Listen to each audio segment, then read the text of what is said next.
Hi, I just thought I'd give you a update on the Triumph GT6. I have posted up one video of this car, just a general overview of it, of the design of the car itself, and a couple of the bits that I was doing at the time, which included the Rotoflex to CV conversion, which I have now carried out. But I do have a small issue in that there's a banging, a knocking sound which I can't quite pinpoint. So I've got to have a look at that at some point in the near future. I just haven't got around to it yet. Have a look in here.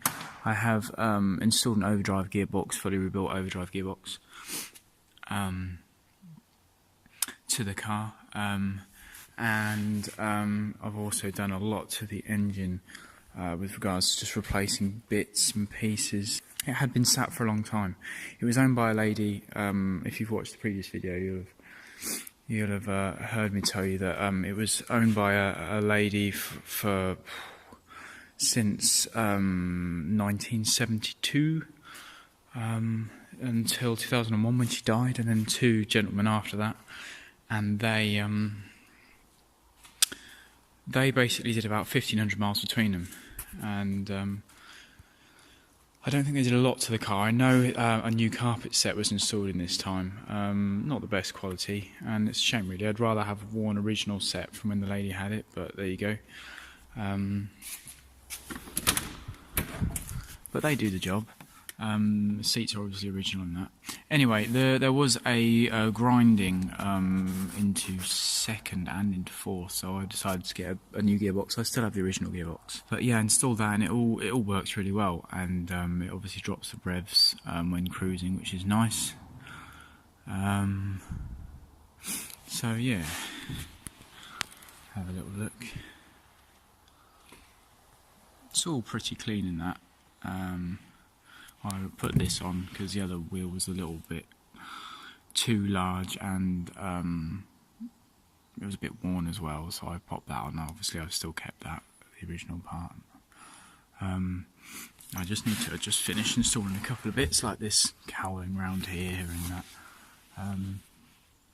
and the surround here where the I'm not sure what it's called, I'm sure somebody will tell me, but the radio sits in it, although this wasn't actually spec'd with one. I just haven't done that yet, mainly because where it bolts into the floor, it's a right pain in the ass to get the actual bolts in, even though I re-tapped threads and what have you, I still couldn't get it to go in, so that's another thing I need to look at. So with the engine,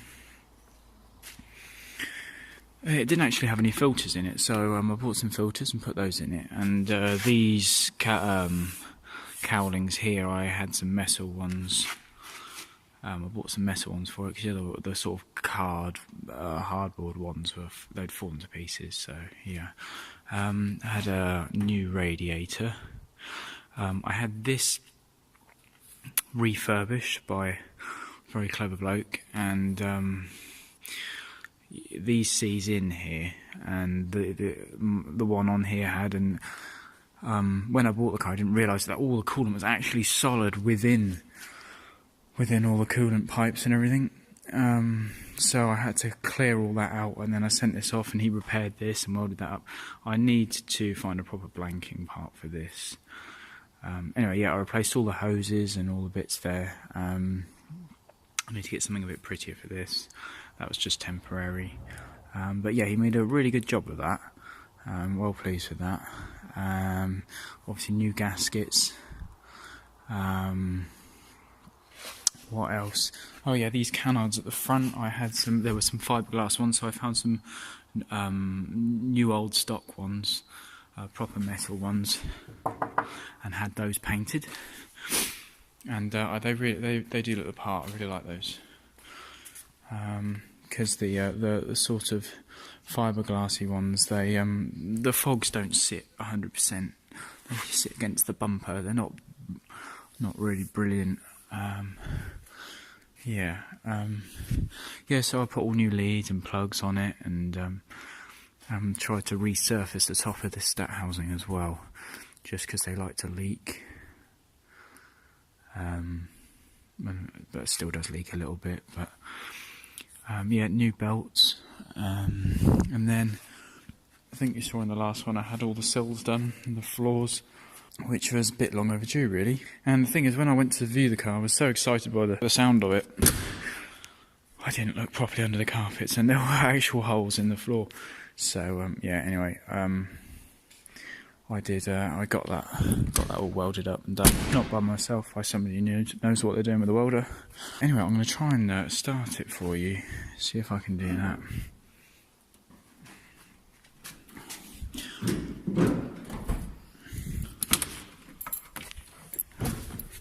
I have a friend who'd love to drive this, but he can't fit in it. Now, there's one thing I haven't touched, is the carbs since I bought the car. And they seem to be fine. They seem to be set up well, balanced well. So hopefully it'll play ball and it'll start for you today. Let's have a look.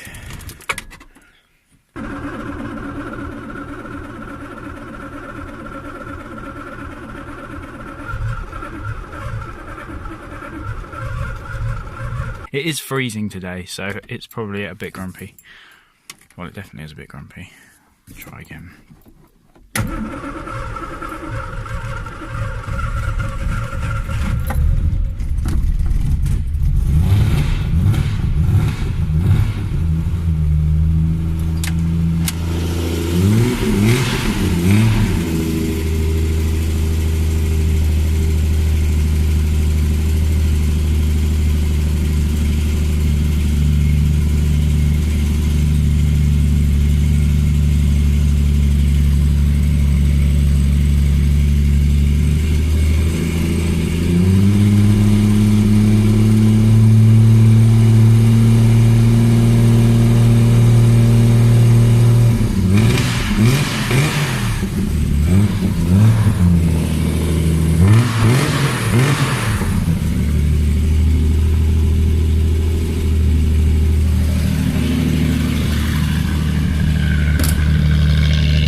Forgot to mention as well, I bought these wire wheels, which are the bolt-on type, because I was told that the ones that have the splines okay, they can rip the splines under braking or whatever, and they're not brilliant. So I bought these ones, and I really like these caps as well. I hope you can hear what I'm saying. This thing's bloody loud.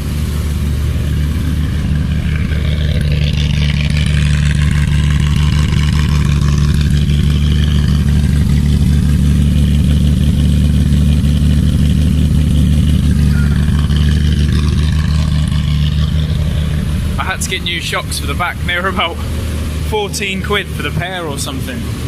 Really, really cheap. But I was at TRGB and yeah, I did ask how much they were, you know, just in case I needed a set, and they said 15 quid or whatever, and so I just bought them. I'm not sure how good they'll be. Anyway, hopefully I'll be able to do some get some footage of me actually driving it once I sort out this knock at the back, and yeah, I might change the oil as well. Hasn't really done much, you know, many miles since I did change it. It has been a while, but either way, yeah, I hope to get some footage of it driving, some nice exhaust sounds like I do in the other videos. So I hope you can hear all of this, because I can barely hear myself. But yeah, alright, thanks for watching, and I'll catch you in a bit.